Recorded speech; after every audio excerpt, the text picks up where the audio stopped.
Trump Asian సదస్సు కోసం మొన్న మలేషియా వచ్చాడు. నిన్నేం వచ్చేసి జపాన్ వెళ్ళాడు. ఈ రోజు ఏమొచ్చేసి దక్షిణ కొరియాలో అడుగుపెట్టాడు. దక్షిణ కొరియాలో APECO economic cooperations chief executive officers అందరూ కలిసి ట్రంప్ కి ఒక విందు ఏర్పాటు చేశారు. ఆ విందులో వాళ్ళ గురించి కూడా మాట్లాడాడు, దేశం గురించి మాట్లాడాడు. తర్వాత ఏమొచ్చేసి భారత్ గురించి కూడా మాట్లాడాడు ట్రంప్. ఆ మాటల్లో నరేంద్ర మోదీ ఒక గొప్ప వ్యక్తి, అద్భుతమైన వ్యక్తి, శక్తివంతమైనటువంటి ప్రధాని, నాకు మంచి స్నేహితుడు, ఒక కిల్లర్.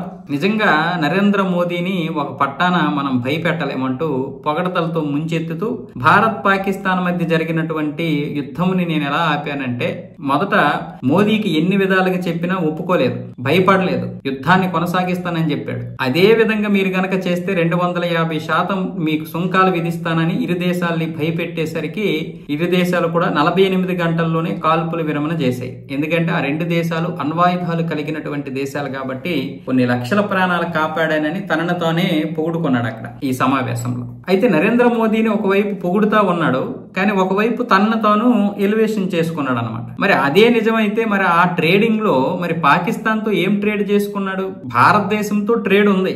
భారతదేశం అమెరికా కలిపి దాదాపు $110 బిలియన్ వరకు ఇంచుమించు వ్యాపారం అయితే చేస్తున్నాయి. కానీ మరి పాకిస్తాన్ తో ఏ విధంగా డీల్ చేసుకున్నాడు? ఇప్పుడంటే ఒక $500 మిలియన్ అంటే ఒక $500 బిలియన్ తో ఏదో ఈ ఖనిజాల విషయంలో ఒప్పందం జరిగింది అమెరికా ప్రైవేట్ కంపెనీలకి పాకిస్తాన్. కానీ మరి అంతకుముందు ఏం డీల్ జరిగింది?